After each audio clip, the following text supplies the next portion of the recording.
Matt, welcome. Now that GenAI is so accessible, does that change the way that CEOs are thinking about leveraging it in their own business? Yeah, I mean, they're being asked about it all the time, right? From their boards and from their employees. Like one of the most interesting comments I got from one of the questions was she felt pressured by her employees who said, I can use this stuff in my personal life and I'm not getting those tools in my hands at work. When are you going to change this? So they're feeling the pressure. They're also seeing the art of the possible with all the latest tools and releases that played out over the last few months that everybody had access to. So it's for sure on top of the agenda, and they're all trying to figure out what their plays are. Yeah, trying to figure out how do CEOs balance experimentation and risk with productivity and competitive advantage?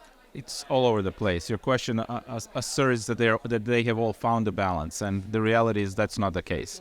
There's only a few of them, and the ones that do find the balance are the ones that are curious and they're seeing it as a potential benefit and a tool. Usually, it's with the companies that are more of a growth mindset, who feel like they have a big, bold growth agenda, and they're seeing AI as an ability to give them scale, right, and to be able to scale up faster than the others. Usually, I see within those companies that they experiment, they try to do it in an ethical way, in a responsible way, and they're thinking proactively around building the right data infrastructure to be able to get access to the right data to train these models, and then they're aggressive about putting their strongest performers to actually own the agenda versus outsourcing it to vendors and hoping that someone else will do it for them. A hard question because this space is moving so quickly, so many innovations, but what are some of the ones that you're most excited about at the moment?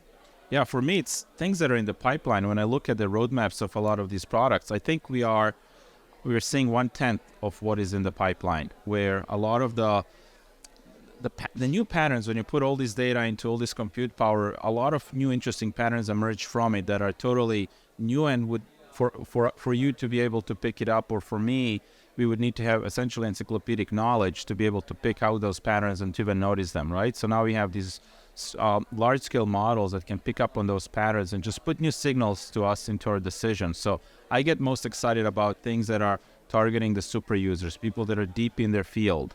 I don't know if you've seen an interview with Alan Alda the other day from MASH. He just used AI to help him co-write a new script for one of the MASH episodes and was just super playful with it. And I think that's where when we get gurus and domain experts to get access to these tools and compute power, I think some really magical things are going to come out.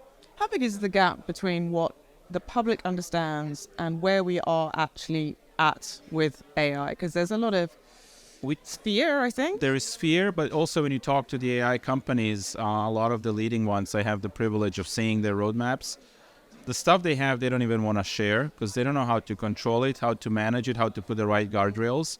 So they themselves are a bit skeptical of putting it out into the public domain out of worry that they cannot provide the right safety measures around it. So I will leave it at that, but there is much more that actually exists, and it's at our fingertips or could be at our fingertips than what we have experienced in our daily lives. Vlad, thank you so much. Thank you.